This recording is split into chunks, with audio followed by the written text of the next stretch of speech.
आप सभी को जय मसीह की गुड मॉर्निंग। सुबह के समय आज के दिन हम क्लास में आप सभी का स्वागत करते हैं और एक बार फिर से हम आज निर्गमन की किताब में से देखेंगे और उसका निर्गमन की किताब 39वां अध्याय और वचन हम 22 पद से आगे देखेंगे और उसमें हम ये देखेंगे कि कैसे परमेश्वर ने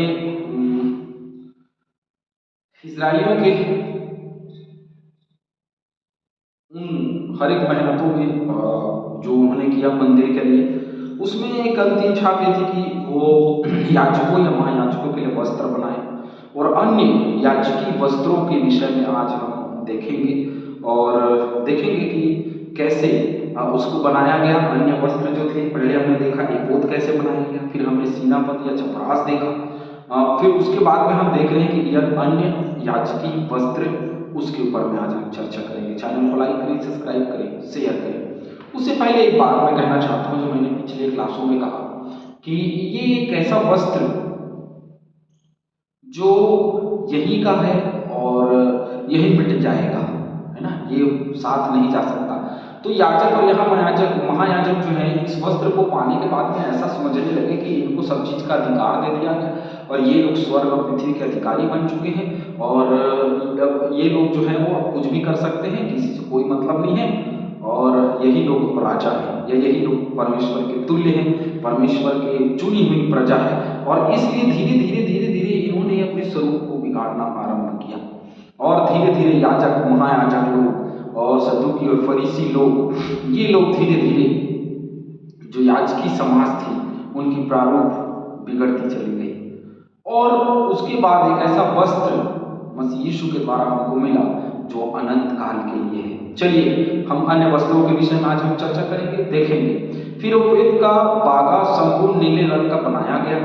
एपोद का जो बागा है वो संपूर्ण नीले रंग का बनाया गया और उसकी बनावट ऐसी हुई कि उसके बीच बख्तर के छेद के समान एक छेद बना और छेद के चारों ओर एक बनी की वह फट नहीं पाए। एक ऐसे चारों कोनों में एक कोर बना दी गई कि वो कभी फटने ना पाए और उसमें छेद बनाया गया, है ना।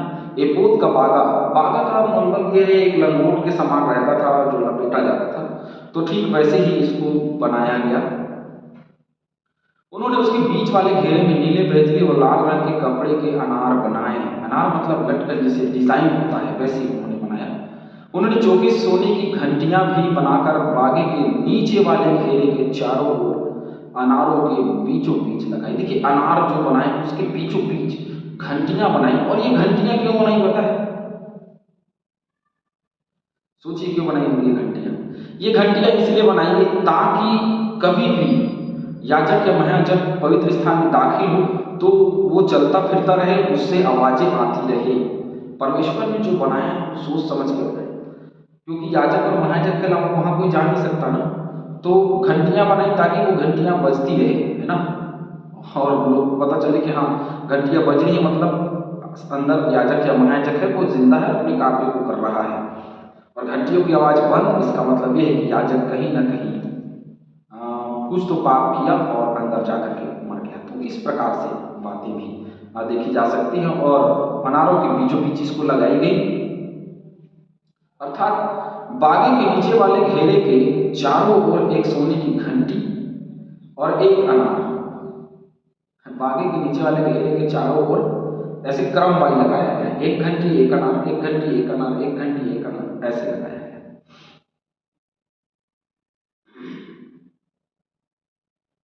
फिर एक सोने की कंघी और एक अनार लगाया गया कि उन्हें पहने घंटी और एक अनार लगाया गया, उन्हें पहने हुए सेवा टहल करे जैसे यहोवा ने मूसा को आज्ञा दी थी। मैंने कहा पहने हुए सेवा टहल करने का मतलब यही है कि अंदर घंटी बजती रहे, उसकी आवाजें आती रहे ताकि पता चले, है ना, कि उसने कोई गलत किया, सही गलत किया तो मर गया तो उसको खींच करके बाहर निकाल दी जाती, तो उसके कमर में एक रस्सी बांध करके उसको अंदर जाना होता था। फिर उन्होंने हारून और उसके पुत्रों के लिए बुनी हुई सूक्ष्म सनी के कपड़े के अंगरखे भी किसके बनाए? सूक्ष्म सनी के कपड़े की पगड़ी भी बनाई और सनी के कपड़ों की सुंदर टोपियां भी बनाई और सूक्ष्म पटी हुई सनी के कपड़े की जांघियां भी बनाई और सूक्ष्म बटी हुई सनी के कपड़े की और नीले बैजनी लाल रंग की कढ़ाई का काम किए हुए पगड़ी की बनाई। इन सबों को जिस तरह यहोवा ने मूसा को आज्ञा दी थी ठीक वैसे ही क्या कर दिया गया, बना लिया गया। अब ये यहाँ पे कहाँ पाया जाता है, 39, 22, 31 के बीच में इस घटना को देख रहे हैं। तो निर्गमन 28, 31, 43 के बीच में जब जाकर के पढ़ेंगे तो हमको मिलेगा कि कैसे याजकी अन्य याजकी वस्त्र हैं उनका बनाया जाना है ना, स्पष्ट रूप से। तो अन्य याजकी वस्त्र बनाया जाना है और कैसे बनाया जाना है बता दिया गया था, नाप बता दिया गया था, किस ढंग से बनाना है वो बता दिया गया था, पूरी रूपरेखा तैयार कर दी थी परमेश्वर ने। उसके बाद ये ऐसे बना और उस प्रकार हम देख रहे हैं कि वैसे ही यहाँ पे क्या किया जा रहा है, यहाँ पे बनाया जा रहा है अन्य वस्त्रों को। 30वें वचन में फिर उन्होंने पवित्र मुकुट की पटरी चोखे सोने की बनाई और जैसे छापे में वैसे ही उसमें ये अक्षर खोदे गए अर्थात यहोवा के लिए पवित्र। ये एक बहुत ही सुंदर वचन है, यशायाह 23:18। एक वचन हम पढ़ेंगे इसके लिए, यशायाह 23:18 वचन। उसके व्यापार की प्राप्ति और उसकी छिनाले की कमाई यहोवा के लिए पवित्र की जाएगी, वह न भंडार में रखी जाएगी न संचय की जाएगी, क्योंकि उसके व्यापार की प्राप्ति उन्हीं के काम में आए जो यहोवा के सामने रखा करेंगे कि उनको भरपूर भोजन या चमकीला वस्त्र मिले।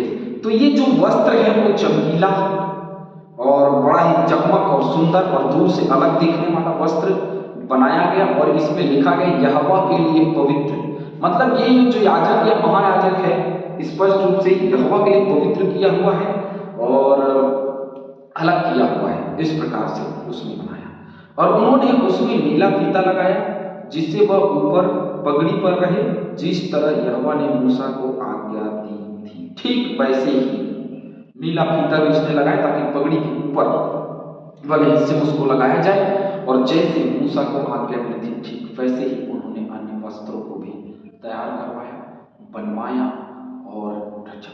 मैंने कहा ना यहाँ के वस्त्रों के लिए घमंड ना करें, गर्व ना करें। यहाँ वस्त्र मिले हैं, कई लोगों के पास में वस्त्र नहीं है, फटे पुराने पहनते हैं, लेकिन कई ऐसे होते हैं जिनके पास बहुत अच्छे अच्छे वस्त्र होते हैं और वो निचले क्रम के लोग दिखाते कह रहे हैं हम तो बहुत अच्छा वस्त्र पहन करके आए हैं और लोगों को लगता है अपने आप में कि गौरवान्वित महसूस होता है।